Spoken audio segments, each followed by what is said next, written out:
Hey everyone, it is Sean and Dave from the Saturday Morning Cartoons podcast. First and foremost, we want to start out this show by thanking our patrons of the show.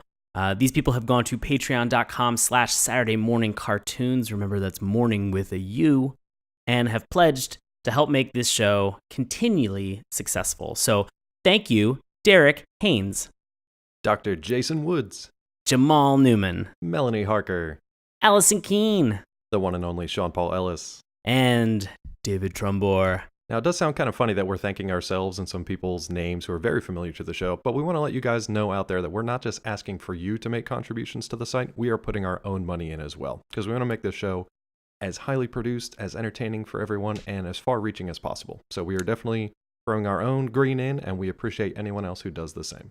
So thank you to these people for donating on our patreon.com/Saturday Morning Cartoons account. Thank you guys so much for your continued help on this. And now, on with the show.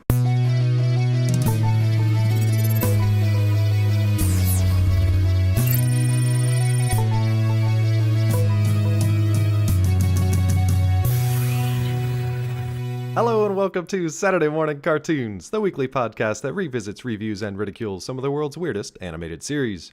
Coming to you from Jiha Village, I'll be your drill instructor, Dave Trumbore. Oh. Yikes. Joining me from the Martian mining colony, our very own ninja in training, Sean Paul Ellis. How's it going, Sean? David. I'm doing well, buddy. How about yourself? What'd you groan for? Was that like a pun, maybe? That you Just didn't enjoy? it was definitely a pun. It was You definitely enjoyed a drill pun. I feel like love drill puns. This show is going to be full of drill puns. I Oh, really boy. can't think of any more than that one, honestly. Yeah, I mean, I really think it's just like drill it into your skull and drill sergeant are maybe the only two that come to mind. Yeah, that's really it. We knocked them out of the park. Yeah, good job. We nailed it. And we saved you guys hearing the rest of these drill puns for the next hour or so. We're super excited here tonight. We just wrapped up February's Listener Appreciation Month. We are moving into the most famous of all tournament months, March. I don't know why March just happened to be tournament month, but here it is. Is it just like alliterative March Madness? I guess sort March of Madness, but there's because there's no like... No nothing else. month begins with a T, so it could be like that month tournament. Yeah, or an I for like insanity, anything like that. Or a B for a bracket. A B for bracket. Basketball bracket. Brebuary. Brebuary? Guys, welcome to Brarch. Brarch brackets. Lousy smarch. No, we're super excited about March Madness, not the basketball version, because no one cares about that who listens to this show. But we are... If you guys listened last year, we did another March Madness for Pocket Monsters. And obviously, Pokemon Reign Supreme, fantastic, still going strong. Go play Pokemon Go. But for this year, we're doing something that's near and dear to my heart. I hope Sean also enjoys it because I kind of forced it upon him, so we're going to find out. But this is Mecha March Madness. So we are going to be talking Mecha anime all month long. We've got 8 different anime lined up. Now, we may not hit your favorites, but I know that we're going to hit some that you guys are definitely familiar with because we essentially picked like the top 8 ranked Mecha series on IMDb. So, voted and rated by listeners and viewers out there. So, unfortunately, that means things that like The Big O, Razaifan, Escaflowne, personal favorites of mine, which a lot of people out there are probably going, what are those words? They're not going to be here. But we do hit quite a lot of franchises. And tonight we have some interesting ones. But before we get into that, Sean, first, what's your opinion on Mecha anime? And then, were you familiar with either of these shows tonight?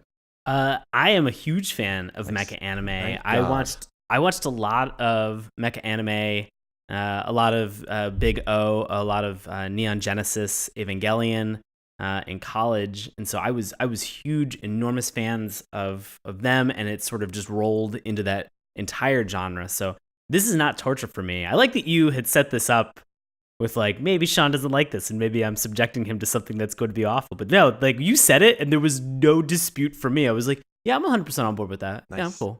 That works. Next year, we're just gonna do Brony Madness. It's just gonna be. We're not doing that. Bronies and My Little Pony all month.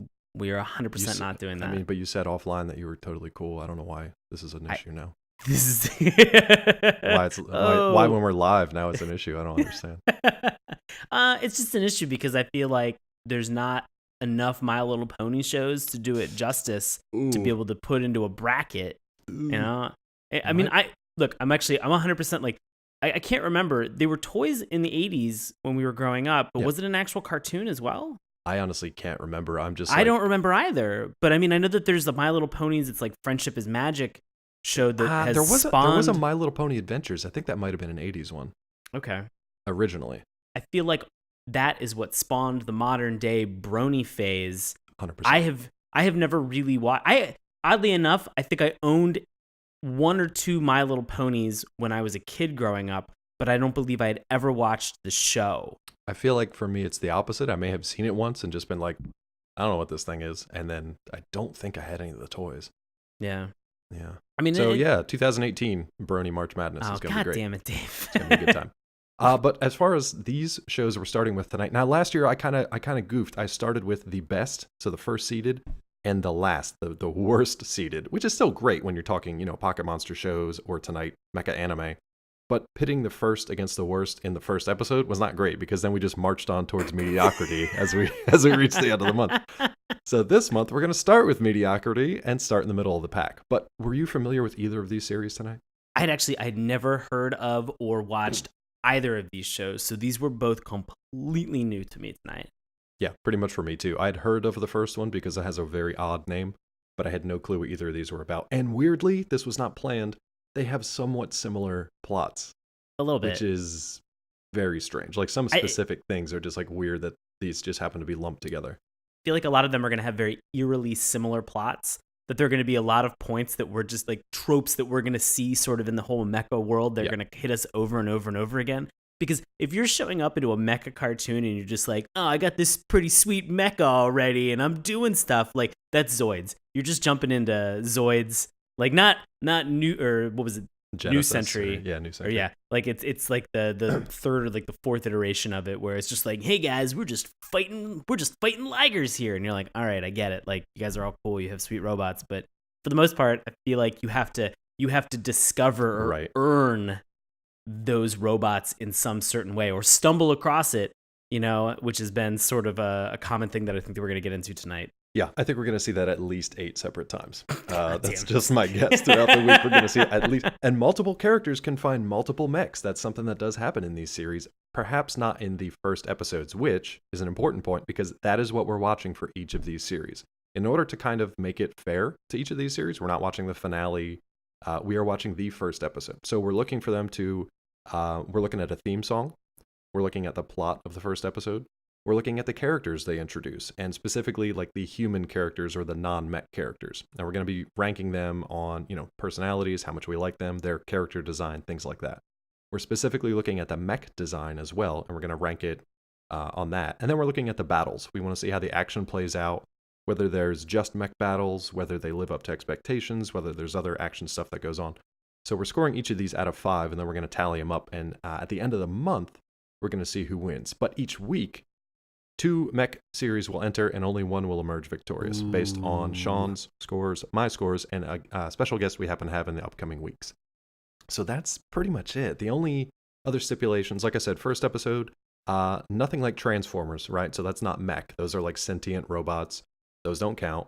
Also nothing like, we didn't do any combiner stuff, so no Voltron. Power Rangers wouldn't really count because it's not a cartoon, but that you get the idea. So we stuck with traditionally mech series. And if you want to argue any of those points, feel free to let us know on Facebook or an email or anything, and we'll maybe tweak it for a future rundown. But tonight, we're going to start in the middle of the pack with 2 mech anime that are real weird. The first one is Gurren Lagann. And for a little bit of history on Gurren Lagann, Sean's going to attempt to get through all the notes I gave him. Gurren Lagann, known in Japan as Tenjin Toppa Gurren Lagann, literally Pierce the Heavens. Gurren Lagann is a Japanese mecha animated television series animated by Gainax and co-produced by Aniplex and Konami that ran for 27 episodes in 2007. Yeah, so one of the interesting things, this is a fairly recent anime. The one we're talking about next, which has more difficult words to say, is Ninja Robots. Also known Ninja Senshi Tobikagi, also known as Ninja Robot Tobikagi and Ninja Robots, a Japanese anime television series produced by Studio Pierrot, which aired 43 episodes from 1985 to 1986 on the Nippon Television Network. In 1995, it was broadcast under the title Ninja Robots in the United States on Cartoon Network. If you don't know the name of the series, again, It's Gurren Lagann and ninja robots. What are these things actually about, though? So what's up with Gurren Lagann? So Gurren Lagann takes place in a fictional future where the Earth is ruled by the Spiral King, Lord Genome, who forces mankind to live in isolated subterranean villages. The plot focuses on two teenagers living in a subterranean village, Simon and Kamina, who wish to go to the surface. Using a mech known as Lagann, Simon and Kamina reach the surface and start fighting alongside other human Lord Genome forces. Yeah, so that'll make a little bit more sense once we get into the plot tonight. As far as ninja robots, here are What's that about? What's that about? Tell me it's about ninjas and robots. If it is ninjas, if it is like ninjas? Snake Eye, if it's Master? Snake Eyes, yeah, exactly. If it is Snake Eyes and he is fighting Transformers, what's this about, Dave? Unfortunately, it's not ninjas and robots. It is ninja robots. Put them together. Because it's the 23rd century, and Earthlings have colonized Mars and the moon. Joe Maya is a 16-year-old who lives on Mars and dreams of returning to Earth. When escaping from the Martian military police, Joe stumbles upon a crashed spaceship, the Xenos 5, and the ninja robot named Black Lion. I've got a lot of problems with this description already, which will become apparent when we talk about the show. So many things are going on right now. It's crazy, though, how similar they are already. Like Gurren Lagann, fictional future. Ninja robots, 23rd century. Earth is ruled by blah, blah, blah. On ninja robots, we have people wanting to return to Earth. So there are some more similarities, which we'll get into. But before we get into any of that, we're going to start with a theme song. Now, here's going to be sort of the outline for the show tonight. We're going to take 5 minutes for each category for each show. So for 5 minutes, Sean and I are going to talk about the theme song for Gurren Lagann. Then we're going to switch gears and go over to ninja robots for another 5 minutes. And then we'll continue in that fashion. So we'll kind of hop back and forth. So, all right, buddy, first impressions, Gurren Lagann theme song. I thought it was kind of a pretty traditional anime theme song. I didn't feel that there was anything that really kind of stood out. It is sort of a clips introduction, as well as also some like very kind of like stylized silhouette pictures. But a lot of this is really to show off the one female character and sort of continually play fan service to her that there is a female lead character that's in this. And guess what, guys? She's got boobs. How about that? Yeah. Girls with boobs in an anime? That's weird. I know. I feel like there were a lot of really very bizarre phrases that kind of were indicative of classic anime. Sort of, we watched this because it's available on Hulu. Yeah. We're watching this, and the dub underneath it has such key gems like, the person that I am today will build my own tomorrow. And I'm just like, okay, settle down. And T-shirt. it's like random things. Like it's exactly that. Thank you. It's like posters and slogans of like a cat on the line. And it's just, and instead of like hang in there, it's like, the answer is always there. And you're just like, oh my God. You may as well have just written something like, hey, the thing you're looking for is always in the last place you look. Yeah, no fucking shit. Like, they were just dumb idioms sung over a pretty standard anime song that served as the purpose to just show you the fact that a female character has boobs. Yeah, and, I mean, pretty fair. And that a lot of this anime, for some reason, is in like certain characters are in like very kind of like overshadowed kind of dark tones. Yeah. And every single possible piece of them is accentuated by flashing light and what seems like unnecessary glitter. I don't know if I'd ever call this amount of glitter unnecessary in an anime. You're not going to get that out of your clothes, David. Look, I'm just looking ahead to 2018 Brony March Madness, and there's never too much glitter. I imagine there's a lot of glitter. Anyway, sidetrack. So I agree with you 100%. So this is exactly what you expect from like an action anime series theme song. It's energetic music. You've got some action-packed visuals, even if you don't know quite what's going on. There's enough of a tease, not only of like surprise girls with underboobs, but also of some of the mechs as well. This is your first introduction to the mechs, and the designs of the characters and kind of the color palette of this world is a very vivid and bright color palette. It's also got some weird designs, which we'll talk about in a little bit once we get to the mech design things. They definitely jump out at you, and you can recognize these characters, especially when one's essentially running around in a bikini with a giant sniper rifle. You can't really miss that. So it does grab your attention. The song was fine. I can't really remember it now, but at the time, it was fun. It was 100% what I expect from this. So pretty standard average. Anything else from the theme song for Gurren Lagann? Nah. So what was your score? I scored this as a 3. Okay, I gave it a 3 as well. So we're both on the same very page middle right of the now. road. Very middle of the road. It's very average, not good, not great. And it's what you expect. Right. That's pretty good.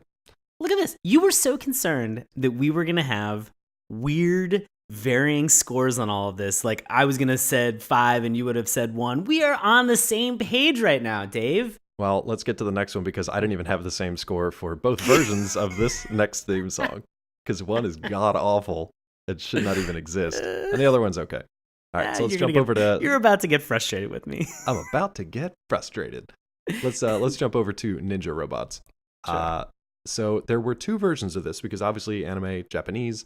We had one that's an English dub with the same kind of intro visuals. And then we have the original Japanese. So let's start with the English version. Your thoughts? I thought that the English version was oddly like very operatic and very just like there was. So in some cases, and I know you're smiling and you're giggling about this, but you know what? We have criticized theme songs for less. This American version of the theme song had so much exposition in it, but at the same time had really fun visuals and a bunch of things that were there. It had reoccurring characters to kind of allow that repetition to set in with me. And come on, Dave, you have key things like only the Earth Teenage Warriors can unleash the great ninja power. How can you not? Would this theme song starts in a way that you're just like, this is very unassuming. Okay, great. It's kind of sweeping. I'm digging it so far, but it's like it pretty quickly devolves into stuff like he came from space to save the race of another galaxy.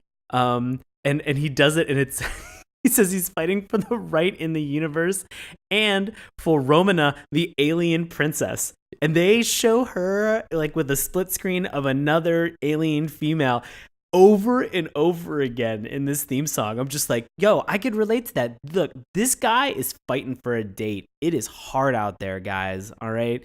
Especially when you got a lot on your plate and, you don't have the time to maybe date, or kind of keep up with her text messages because, you're fighting to save her entire planet. Like, good on you.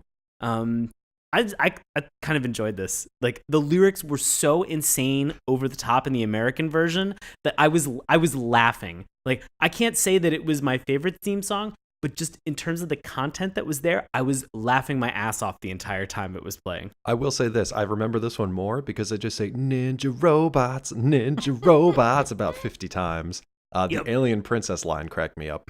But I was dying. God, just like even the audio quality. Now, we didn't have the greatest, YouTube copy of this, but just the audio quality itself, it sounded like they were in just like a phone booth and just reading like a roughly translated student translated synopsis of what this show is supposed to be about. And just like we're reading verbatim down a paragraph. Like shit didn't rhyme. Shit didn't like make sense next to each other. They were just like, there's a guy from Earth and he's saving a princess. She's an alien princess, ninja robot. It's like, okay. And this is almost, it's like, the guy, he's a Star Warrior. His name's a mystery. Our hero Joe. And I was like, wait, I thought his name was a fucking mystery. It was a mystery. It was a mystery. There are so many things in this that's like fighting against Zaboom. Oh my god, Zaboom. We don't get this in the first episode, so it's hard to judge against this show. But when your main villain is named Zaboom, I loved it. I've got issues. So good. Let's score. What do you score the English version? I scored the English version of 4. I gave it a 0. So now we're back on track. Shit. It's awful. It's awful. But I'll tell you this. So I did also listen to the Japanese one because I always like to go back and listen to the Japanese track. So for me, I wrote down, it sounds like if David Bowie spoke Japanese and decided to write an anime theme while high as shit. That's exactly what it sounds like. And I was like, fuck yeah, I love that. Because it's just like, he says something like love supervisor or love super viper. It's I could not, like, I couldn't, like, the difference between love supervisor and love super viper was enough that I was just like, I really dig this. Like, I really dig this. Fine with it. I give, well, what are your thoughts on the Japanese one? Because it's the same visuals, and the visuals are decent. Yeah, I thought the visuals were decent in both. I think just sort of the weirdness of the language, and like you said, David Bowie singing it for the I thought it was, again, both versions of these, I was cracking up. I don't know why I found this so funny. I'm not under the influence of drugs. at all in any way, shape, or form. It was just so goofy, silly for some reason. Because, and this is difficult because, as we get into it, the contrast, the scope and the scale of what's about to happen in Ninja Robots is so bananas crazy. Yeah. And it starts with almost like a laughable theme song. And you're just like, this seems like such a weird way to enter into this universe, but I liked it. Yeah. I mean, it's a heck of a start. All right. So how did you score the Japanese one then? I gave it 4 as well. Okay. So it's an average of 4 for you. I gave it a 3 because it was pretty standard, also goofy, but David Bowie. So this is going to average out to a 2 for me. This is a 2 for a theme song. Not a great start for Ninja Robots. All right. We're going to move on to the plot now. We're not going to go kind of beat for beat. We're just going to say kind of what worked for us in the plot, what we found interesting, what were some of the standout moments that made it either a strong or a weak plot, what we wanted to see but didn't actually get to see, things like that. So let's head back to Gurren Lagann and kind of give me your impressions, what you kind of thought the story was about and what was interesting about that to you. I really thought that from the theme song, we're introduced to under and side boobs quite a bit. Yep. And I was sort of surprised to sort of then begin this show with the idea that this was really focusing on this small child named Simon who digs these holes. And and you find out very quickly, he doesn't drill these holes just because it helps out the town. He's doing that. Yeah, he's not Shia LaBeouf from Holes. Exactly. He's like drilling these holes, yeah. Right. But he's doing this for a bigger reason, which is he's looking for treasure. And to me, I was like, okay, that seems really fun. Cool. Yeah. And then you're introduced to the idea that this whole town, this entire world is all subterranean. Yeah. So this is the village of Jiha, and it is all just underground. They're kind of capped, so nobody goes up to the surface. Some people don't even believe that there is a giant, surface. geodesic dome that is over everything. And you're just like, okay, this seems like pretty badass. It's a neat setup. It's a neat setting because it's different from what we're used to. Right. And so, there are immediately a lot of questions that kind of come into play when you're dropped into a world like this, which is, have people ever been to the surface? How do you stay healthy, like vitamin D wise? I don't know why that's my first response for all of these things. We'll talk about vitamins when it comes to Ninja Robots in a second. Sure. But, vitamins and minerals. And minerals. There's so many things that are kind of crazy in this world, and it seems very interesting. And I can't remember, and I don't recall like another anime sort of having like this kind of a setup, but it's nice because like the struggle seems pretty relatable. Like he finds Kamina pretty quickly, and I liked the dynamic between the two of them. Yeah, they're cool, kind of like it's almost like Tetsuo and Kaneda. Yeah, exactly. Kamina, Kaneda, and Simon. Tetsuo. So it's it's a neat kind of like older brother relationship, and Kamina even says to him he's like, we're soul brothers, blood brothers, whatever like that. So it was a neat relationship between the two of them. But you could tell they were kind of like in this underground situation, but you didn't really know what was going on. It's revealed fairly soon that this group that's led by Kamina, what's he called? The Gurren Team Gurren? Does he call it that? Yeah, Team Gurren. One of the two. Team Gurren. Because he gives Lagann the name later. He's like, I just thought of it. Yeah, exactly. You're like, all right, cool. So Team Gurren, he leads these kind of like upstarts and stuff, and they want to break through to the surface, but most people, they're led by this guy named the Chief, who's kind of a slave driver, but he's also doesn't seem completely terrible. He's like, there is no surface. You guys need to knock this off, and we have to dig these new tunnels so we can expand the village. Yeah. That was a big why for me. I was like, why are we just expanding the village? At some point, it seemed kind of... There were just a lot of really interesting questions, which led me to feel like that this was a very interesting universe in place. And then, once we get above to the actual surface area, just a million more questions. Yeah, which was great in the first episode because everything is quite literally contained in these underground tunnels. Until, real quick, we got to get to sort of like the inciting incidents here. So Simon is drilling and he finds something. He finds this little kind of like drill bit that hangs from like a pendant. And very, very first thing in this episode, I think maybe even before the theme song, we flash to this, it's like a space battle, and there's a guy who seems like some sort of like swashbuckling captain of a ship, and he says, I will pilot this mech, and he activates it, and it's like you get a brief glimpse of this sort of battleship-sized mech that sort of transforms in space, but then that's it, and it flashes back to underground, and you're just I have no idea what that was. they talk about something about the Great Dimensional Waterfall, and you're like, what? Okay, that seems really rad. He's like, all the lights in the universe are our enemies. I was just like, okay, sure. You're going to have a rough day, but we'll come back to that later. So that's that. That's happening up in space. And then when we get back down into the planet, into the Jiha village, after Simon finds this thing and meets up with Kamina, they kind of get back and forth. They get apprehended.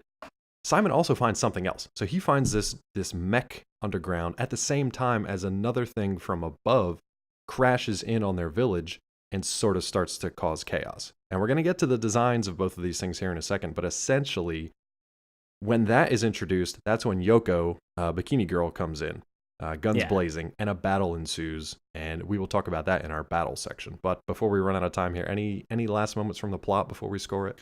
No, I'm good. You're good there. So what do you score this one? I gave this a 4 for plot. I give it a 4 as well, yeah. Thought it introduced a lot of really interesting things. It kind of left me wanting to watch more. Yeah, it's definitely interesting enough. You don't often start things in like a subterranean village where there's like a class warfare going on and finding mechs buried under the earth. So yeah, it was pretty interesting. Interesting enough to keep me looking for more. Now, keep all those things in mind, and let's jump to ninja robots. What jumps out at you from this particular? I think that there were a lot of. So what jumped out at me as the biggest thing for me is that they're on Mars. Yeah, they're Earthlings that have moved now to Mars. Right, and new groups of people come to Mars every 6 months. Yeah, it's like almost like a penal colony. Right, and so like if you can go to Mars, if you've been like. If there's some judgment in some way that has caused them to go to Mars, and then they have two options, which is to like work in this sort of like in I guess like a factory or you work like a factory construction job, right, or you join the army out there. Right. Like those are the only two options that you have. So first and foremost, I'm just like, well, that's interesting that they're sending people who would have been convicted felons out to either join an army or to like work construction in this thing, handle heavy machinery. And the biggest thing that was interesting for me was that they have no communication between Mars and Earth. And so when this new group of people arrive in this first episode, they're just like, tell me about the Statue of Liberty. I've heard so much about it. And the one guy's like, yeah, it doesn't exist anymore. There was a battle. Somebody blew it up. And you're like, whoa, what? Like, again, there were so many questions that this show opened up with this world, and I thought it was nice in both cases that they didn't answer everything. They just gave you a lot of little morsels that you were just like, I'm gonna eat these later. Delicious. But then that all plays out. You've kind of got this, again, it's another kind of like future set, otherworldly sort of mining or machining colony.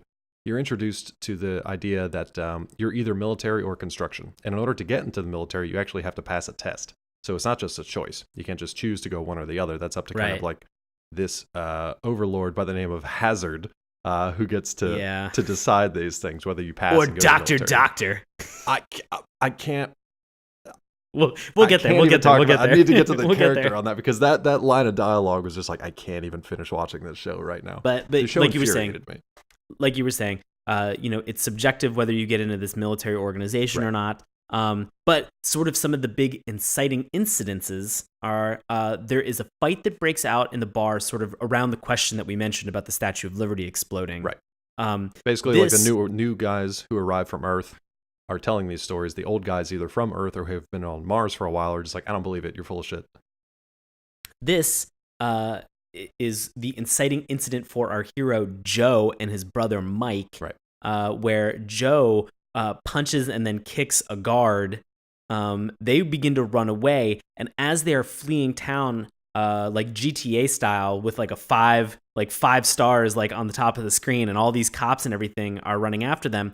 Suddenly, they run into this ship that has just like crash landed. So as we're watching this car chase, which was kind of cool sequence, because these are military police who are actually out for Joe because he did not show up for his military versus construction test. And apparently you can be like apprehended for that, whatever. He was out hunting rabbits. Didn't realize it wasn't my birthday. I must have confused the dates. Oh, my birthday's tomorrow, and I have a gun because it's also not my birthday. And I'm arguing you. I'm arguing with you in a bar, and I'm obviously underage. In a Martian bar, in a Mars bar, but not the delicious kind. Ooh, puns. So that all is happening, but at the same time, we get this brief glimpse of like yet another spaceship that is kind of crashing out of hyperspeed or light speed or whatever they want to call it. They say they have an engine malfunction, we've lost light speed, and you're just like, okay, I don't, who are you? Where is this coming from? They literally crash land right in front of our hero Joe. And that's kind of where things get interesting. Right. We from this point forward, then we have the discovery of some of these crazy robots. We have a massive battle that ensues.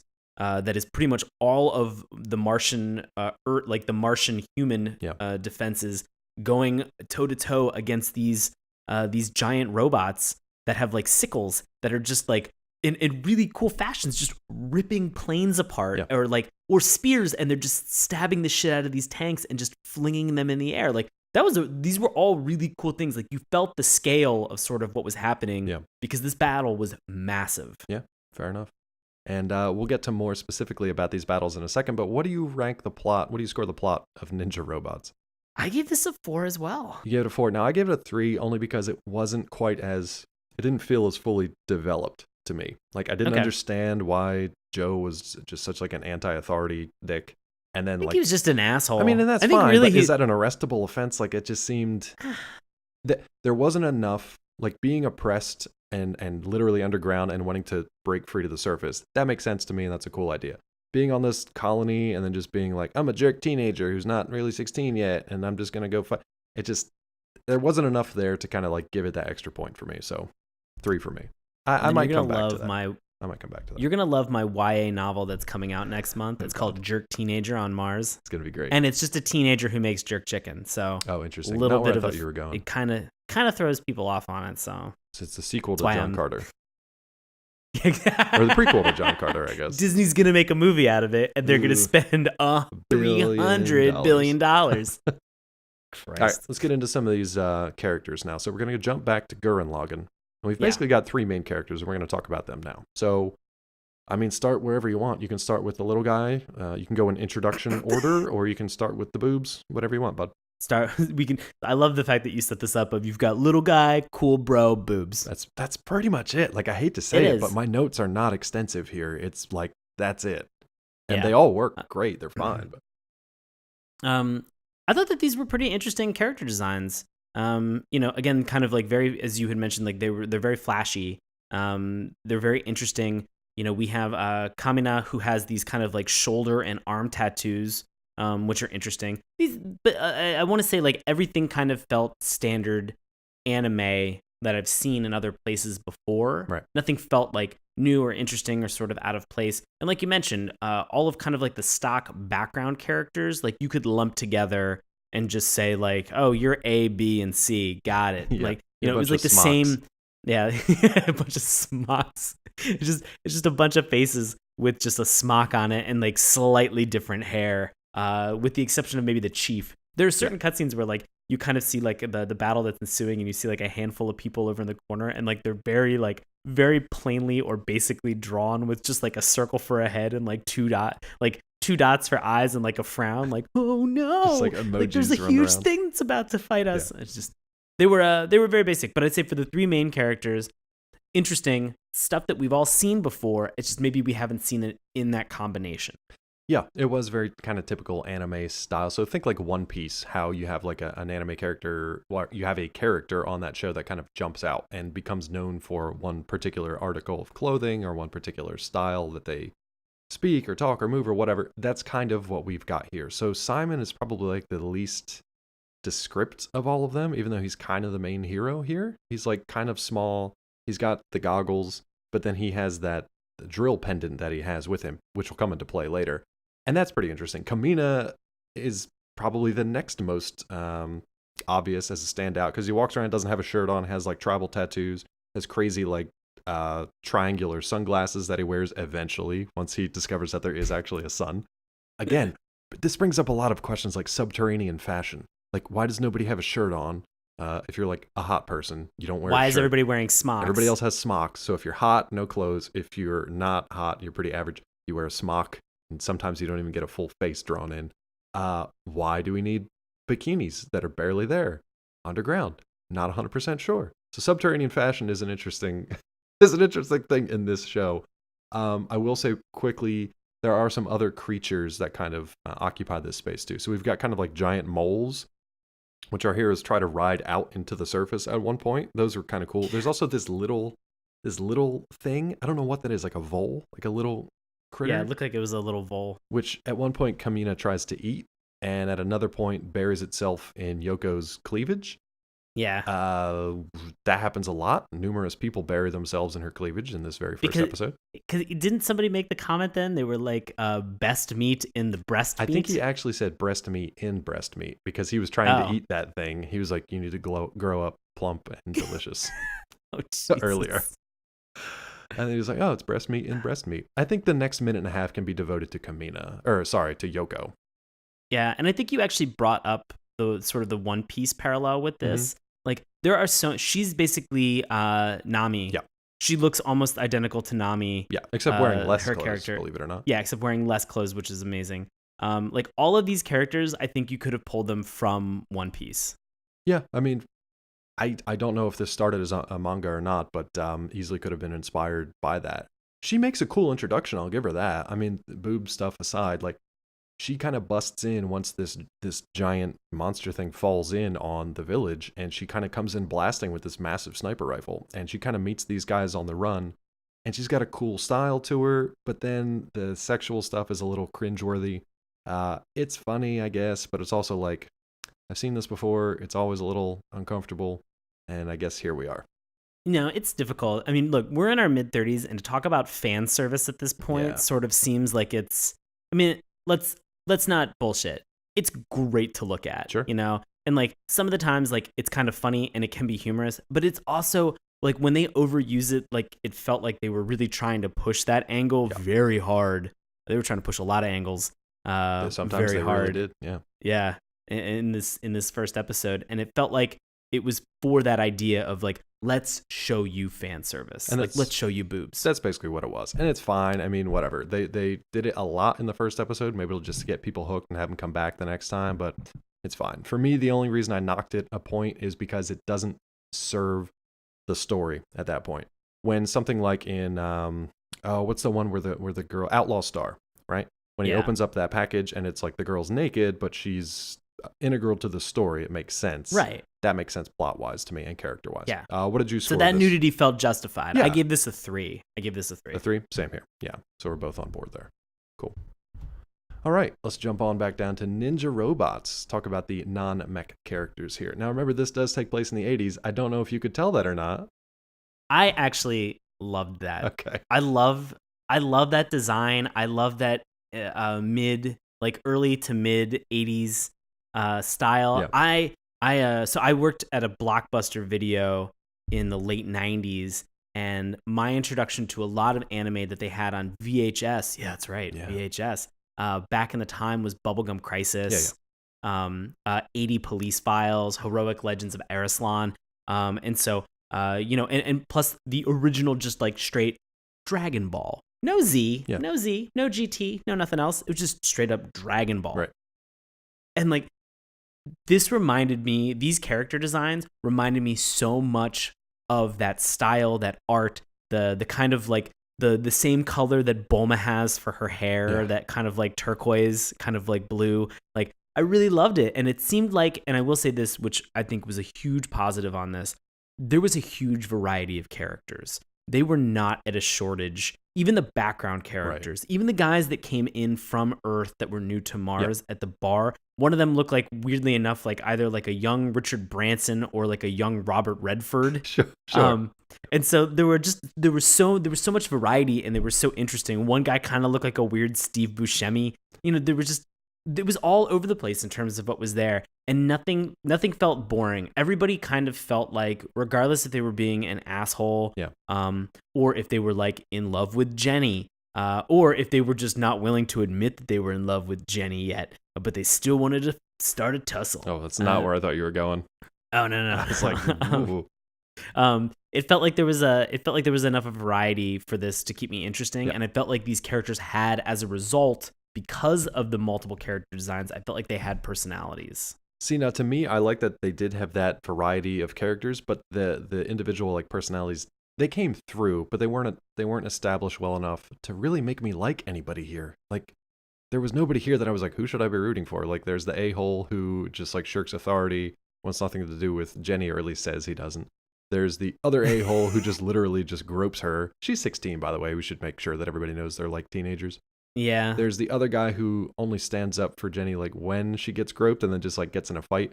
And then there's the weird dad who's like probably an alcoholic and is probably going to kill himself once his son goes off to fight in space battles. Oh my god. He was super depressed and he made me really uncomfortable.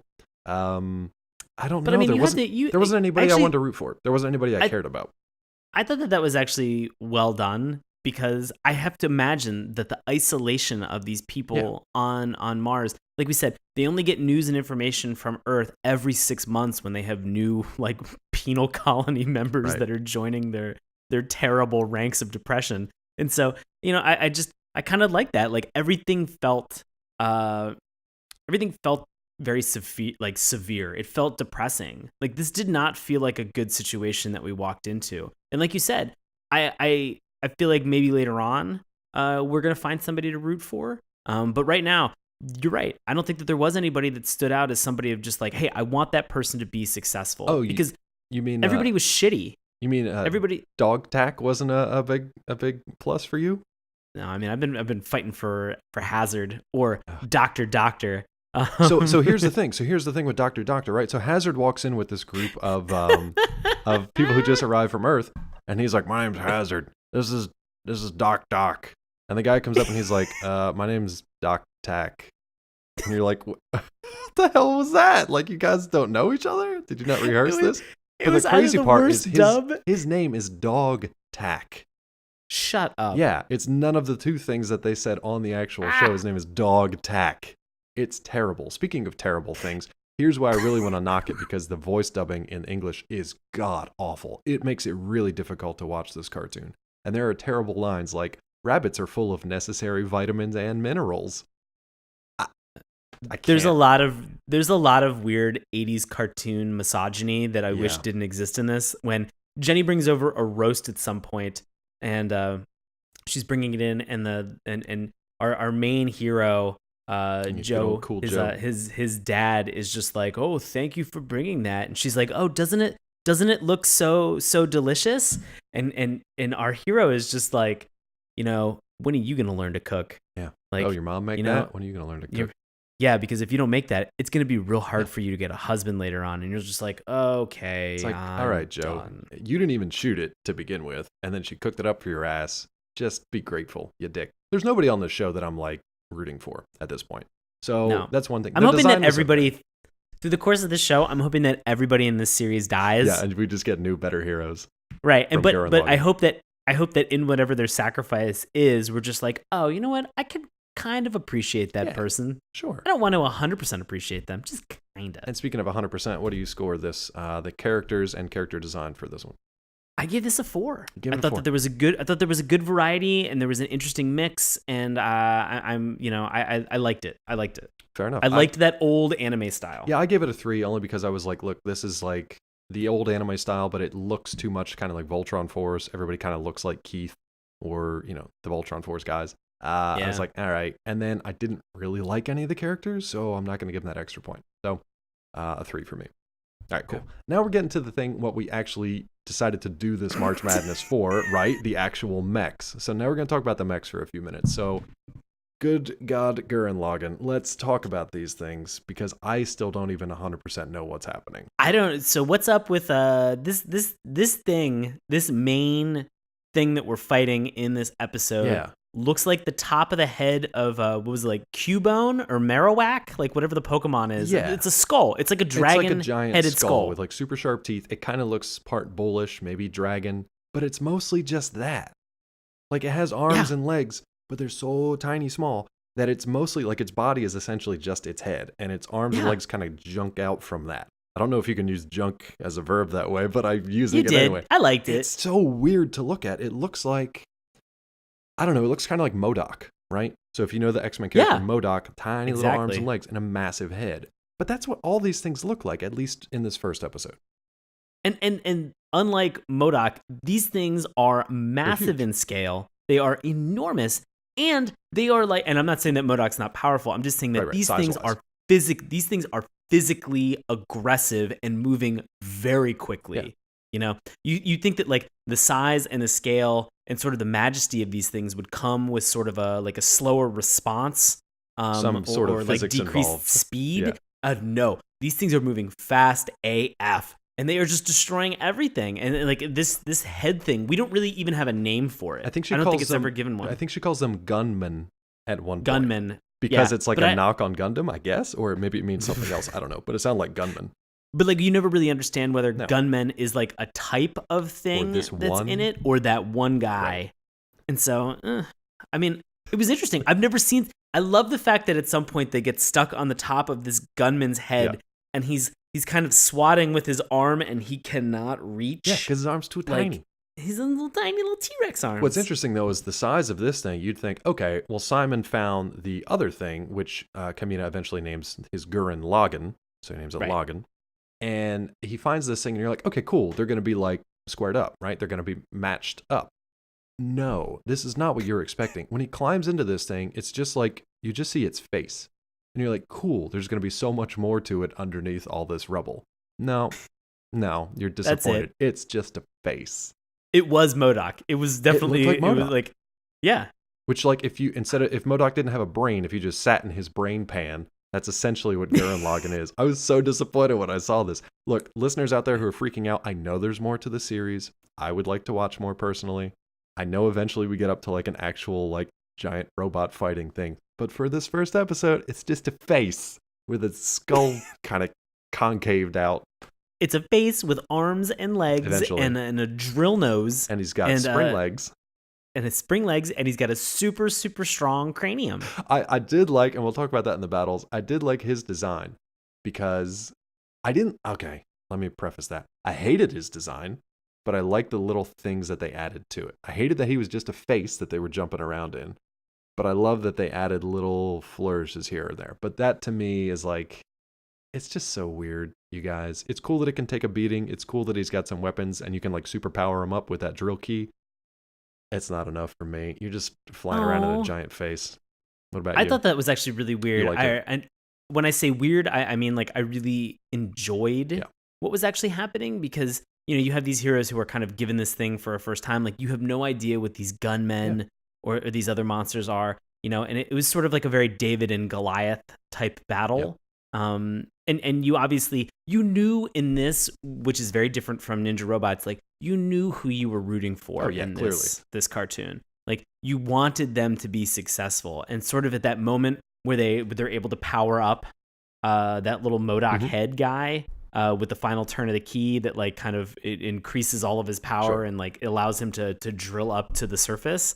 I thought that was super fun, and like watching that, I was like, like you said, I want to watch more of this. Like I'm interested and I'm intrigued to see where this series goes. Look, it looks interesting in the fact that it's something that seems like this particular mech can actually evolve. Whereas normally when we see a mech, that's it. Like you usually don't get crazy versions of it. Yes, I know Gundam goes insane and you've got like Gundam Wing Zero, Gundam Wing Wobble, blah, blah, blah. But this seems interesting if in fact like you start with that and then you can maybe add on or like upgrade to it. I don't know how it works, but right now it's just a head. And I don't want to see somebody flying around in a face, but that's just me. How did you score the design of this mech, Gurren Lagann? I give this a 5. What the fuck? I give it a 2. I give this a 5 because I don't think, and I don't feel like I've ever seen anything that's like this before. That's true. There's a reason. And I was super interested. And like we said, you know what? We might hate this design, but like as a result of the design and everything that was put into it, we both agree that we want to watch more. Yeah, definitely. And I think, look, what they're doing with, if it's basically like a nod to Gundam and saying like, this isn't Gundam, but we're going to pretend like it's Gundam and then we're going to flip it on you. I like it. I just don't like the mech design. Go ahead. Okay. I loved the final closing moments of this episode where they make some comment about like out of the fire into the frying, like, out of the frying pan and into the fire. there are these two monsters that are outside that are kind of waiting for them now that they're on the surface. And the negative space that they used to be able to show them was fucking amazing. Cool, like it looks so cool. Like that enough, guys. I mean, the boobs are helping me want to watch another episode, but just that type of artistry hooked me back in to watch more. That was interesting for me. Cool. All right, let's jump on over to Ninja Robots and talk about these mechs. It's interesting that the first one we are introduced to is not even a mech at all, but I was confused because I had no clue. The first thing when we're watching this like military training thing, there's like this kangaroo robot that's kind of hopping through the desert. Yeah. That's not the mechs we're here for. So it had nothing to do with anything. These don't show up until later or during commercial like interstitials. So when we go to commercial, they show, which is crazy to me, that you would reveal the mech that you're waiting to reveal within the plot of the actual show, that you would show it as you're going to commercial. It's kind of anticlimactic, but I was just like, well, okay, that's what the thing will look like when I see it later in the episode. It was weird. Right. It looked like from Half-Life 2, one of the, if you ever play Half-Life 2, they had those giant like striders. Yeah. It looked like one of the large striders, like very, very small, tiny body, just all like legs. Massively enormous, like running legs. Yeah, or like even like an ATST or something. It's similar to that. Yeah. But that wasn't even a mech. That was just like a military tank bot thing. Because the mechs show up later in a hilarious reveal where they're like, oh my God, it's robots in human form and they're aliens. Like, okay, God damn it. But at least we're getting to the mechs at this point. So long story short, all of this army of like flying samurai robot ninja mechs come flying in, and we'll talk about it in the battle, but they, like Sean was saying earlier, they decimate the military. Oh, you mean the Ronin Warriors showed up? Yeah, Ronin Warrior villains essentially showed up. Now they were cool though, right? Because they had ninja weapons. They had like staves, a staff. They had spears. They had kamas, those kind of like hooked knives. They had some cool shit. It wasn't just like laser blasts or like generic Gundam villains or things like that. They had some personality to them. I thought they were pretty cool. What do you think about the villains? I thought that they had a lot of really interesting melee weapons that you're mentioning, but I thought that the design of them was really like I've seen it 100 times. Right. It wasn't anything new or special. It was something where I was like, oh, I'm expecting that these are going to be throwaway robots these are their putties. Yeah, essentially. And we're blowing through them, at a rapid pace. I like that they weren't cookie cutter though. They at least some of them had some individual. The only thing that was different though was really just the weapons. Yeah, which was enough for me to be like, okay, it's not great, but I mean it's fine. I know you're not going to spend all that time and money developing like individual independent villains yet. We'll get to them eventually, but they were okay to start. You focus on that for the heroes. Sure, I feel like that's what they did for all the characters, for all the human characters, non-mecha stuff. Was they gave you a variety of characters, and then when they gave you the actual mechs, they were just like, these are going to be as bland as possible, and you're just like, all up. All right, cool. So, the only thing that actually had a different kind of in terms of the color palette, the capabilities and what it was able to do was certainly when we have Joe stumbles into this alien ship and he sees like in his peripheral, he thinks it's a pile of junk that he hides in. You often hide in glowing piles of metal junk. Yeah, that's what guys, I do. Who doesn't? Yeah, who doesn't? So he runs into this thing. It turns out it's like the head, like the brain case of this robot. He jumped into the closes pilot in. Seat. Yeah. This thing closes. It's revealed as the pilot seat. He's just like, oh my God, this thing does what I needed to do when I needed to do it. Instantly became a pilot. Instantly became a mech pilot. Christ. Son of a bitch. I will say the weirdest thing is that at some point it felt like something jumped into the center of him. We'll talk about that because I had to look that up. And I don't know what it is. Yeah, you were not supposed to. And then he went all Liger Zero on us from Zoids for a couple seconds. Okay, so real quick, the design of the human form of what's called Black Lion. This is the Black Lion mech. Okay. What do you think of the human form? I thought it was okay. I thought, again, it was like pretty standard. Like it was okay. Yeah, a little clunky. I think it looked a little clunky. It was a little kind of like boxy. It did not move in the way that all of these other samurai ninja robots are working.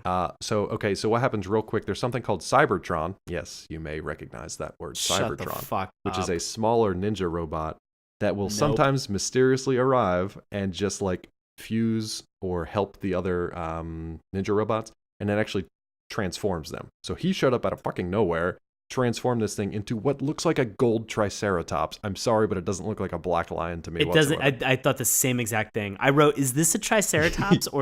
But then 2 seconds later, Joe's brother Mikey's just like, they're like, and all his friends are like, "What happened?" He's like, "Oh, he's in this lion robot," and I was like, "That's some bullshit." Mike, you got to get your eyes checked, bro. You got the Martian sickness.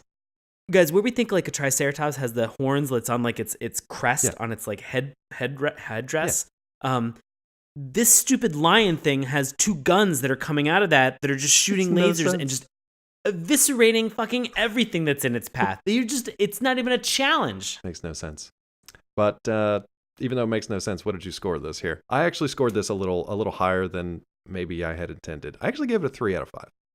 I gave it a 3 out of 5. You gave it a 3, okay, then I feel better. Because I actually liked the villainous, actual ninja-looking robots better than the stupid-ass gold triceratops that he got into. But I like the fact that like there's this weird extra thing that like helps them transform. It's stupid as hell, but I like the fact that it was like a thing that happened. I don't know. This Deus Ex Machina robot that just jumps into his chest. Might as well have been his name because that's essentially what he did. All right, now let's get to the actual cartoon. Let's get to the battles now, right? So we're going to talk all the action sequences from Gurren Lagann. So let's get into that. There were a couple. They started smaller. I mean, the first one was huge, right? It was that epic like battle in space, but we didn't quite see as much of what was going on.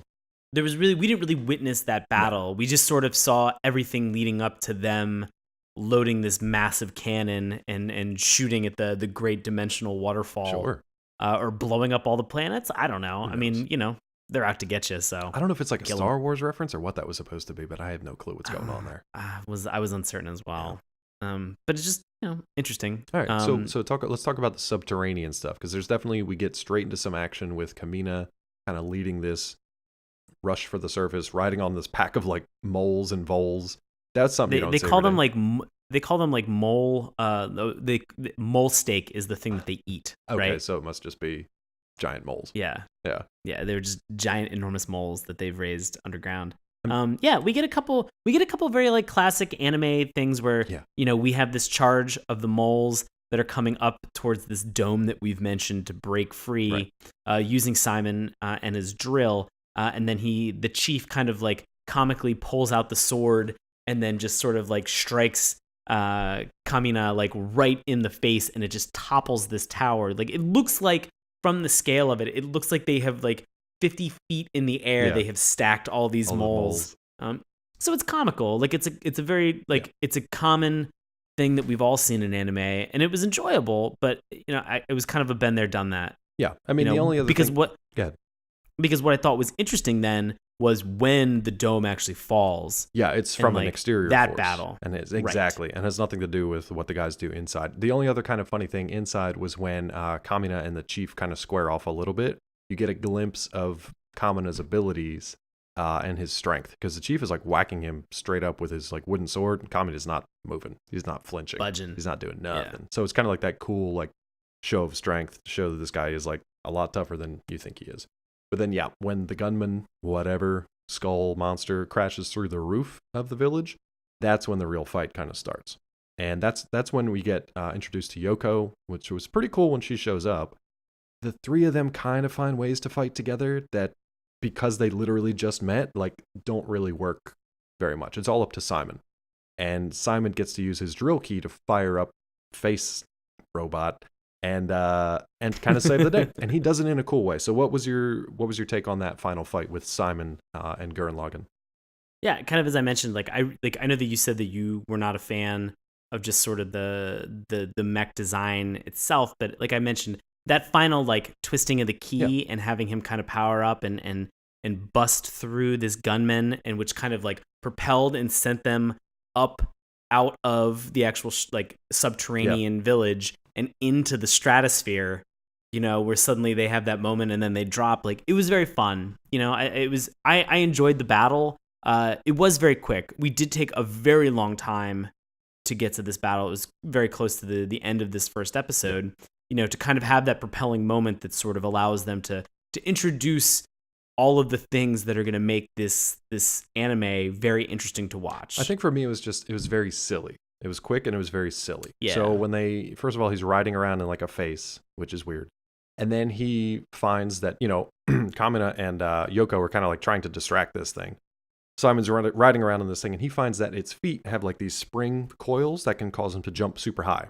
It's just kind of silly looking. It's like watching The Invincibles and Coil Man, or watching like Plastic Man or something. It's very much like that cartoonish kind of thing. It's fine. Or like that jackass that you know in the 80s who put like the springs on his shoes, and you're just like, no, please don't do that. Stop. Don't do that. Don't do anybody. Or then he does another cool thing where they all have to cram in a cockpit together, and they're about to get smashed by the other monster. But they all cram into the cockpit together, and then through either Simon's design or the mech protecting itself, it kind of has this like dome that goes up over its head and just looks like a bald like Mojo head. Jojo's hat. Mojo Jojo's hat that just forms over the top of them. Yeah, which is cool because it actually smashes like the other monster. It's so strong that it smashes right through the other monster. That was cool. And then when they finally do power up, he's got like a drill head and he's got like 2 drill arms. So I think the name of this episode was something crazy like "Bust Through the Heavens with Your Drill," and that's literally what he does. So that's actually what Kamina says that to him. Yeah, he says the at title one point when they're trying to break out. Yeah. So it was cute. It was fun. It was silly. But like you said, it was kind of like a little, not quite enough of a decent battle at the end, but a good introduction to what this little mech can do. Sure. What did you score this battle? Gave this a 3. I gave it a 3 as well. So we're good. We're on the same page for that at least. We've got some wildly discrepant. Okay, let's get into the battles for Ninja Robots to close this out, and then we'll tally them all up. This battle took all of the Martian forces, all of these Earthling on Mars forces, tanks, planes, everything against these ninja robots. We have Black Lion that shows up. We have a spaceship with a mysterious space princess, the Xeno 5. that has fallen into the middle of this, which is sort of the initiating reason for all of the fighting in this battle to happen. We have what seems like an ominous ship that's in the sky that has sort of these villains that are going to attack that are up there. It felt like this whole battle took place over the entire planet, or at least like a sizable like outcrop that was like immediately outside of this city. Like this battle felt massive in scale. Yeah, the scale was really good, and the fact that like Hazard had to be like alert all the bases and mobilize all our forces, and then he got in the thick of it too, which was surprising. Right, and this battle took up half of the episode. Yeah. Half of this first episode was this crazy ass battle on the surface of Mars. Yeah, which to me that was pretty cool because that was like the moment where I was just like, oh, this is interesting. This is worth paying attention to, and nobody's talking, so it's actually enjoyable. Right. The cool thing was like that scale. It wasn't. The scale of it was big, and then the showing of the abilities of the ninja robots and the sort of their superiority to the Earth/Martian forces was really, really well done, which made it more interesting and more impactful when Joe does stumble into this pile of glowing metal that turns into the Black Lion. It made that more interesting. However, my problem is I loved the space battle with all that stuff. The other battle with the Black Lion was kind of lame. Like he just kind of like clunked along, and he just like picked up one robot and kind of put him to the side and like put him in a timeout. And then when he changed into the golden triceratops, like you said, he just laid waste to everything. So that kind of fell flat to me. It should have been a cut above that other battle. I mean, I guess maybe for the fact that he sort of really like he was kind of controlling, but then when Cybertron, I know. Like entered into his chest, like I don't know how much at that point like he understood or what he was controlling, because my favorite part of this whole episode is at the very end when Joey is getting ready to exit Black Lion, this thing like throws him up out of its chest. Yeah. it pukes this kid out, and they're just like, what happened? He's just like, he gets that like really unbelievably dumbfounded moment that can only come in bad dubbing. Yes. In that way, and I was laughing so hard at just how ridiculous it was. It was so goofy, but like the battle that came before that in scale and like in everything that was happening, as you mentioned, they do such a great job of showing how well these extraterrestrial space robots are outmatching the Earth Martian Air Force, and to the point where like you see these robots and they're cutting off the wings of planes as they're flying at them. And then you're just like, oh, okay, well, like he could still pull the eject button, and then the whole plane explodes. There's one moment where one of them spears a tank, and you see inside the tank, the 2 drivers, they quickly move to the side, you know, and you're just like, oh, okay, well, maybe not. They're gonna. Oh no, he just picked up the tank and threw it into another tank. Yeah. I was like, oh no, everybody's dead. No, they're super Everybody in this so far is very dead. See, but that's the thing. It's like that kind of scale and threat was like great. But then to show the heroic moment, they're like this clunky robot walking around. He picks up one ninja robot and throws it. Picks up another one and throws it. He squeezes it. He though. did that was hug fucking. him. He did. That was fucking crazy. Yeah. He like, because you realize, and I guess maybe this is something that we've talked about in Gurren Lagann, that was not a physical factor. Was given the fact that like how big these things were. Right. There was no implication that it had any effect in terms of their speed.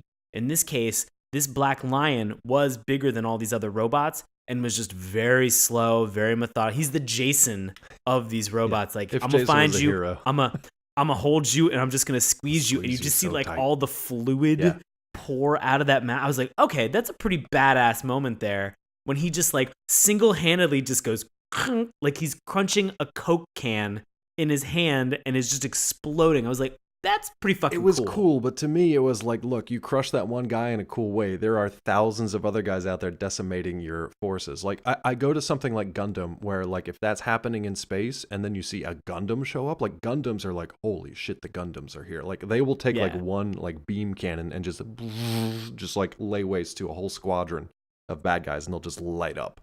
Like, I wanted something on, like, that level, not just, like, go give this one guy a hug and then get spat out of the lion, out of the golden triceratops. In the golden triceratops. Yeah.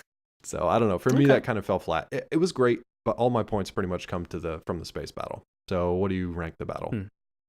I gave this battle a 4. I gave it a 3. And I'm thinking maybe I give it a 4, but I really don't want to give Ninja Robots any more points, because it was really tough to watch, man. It was difficult.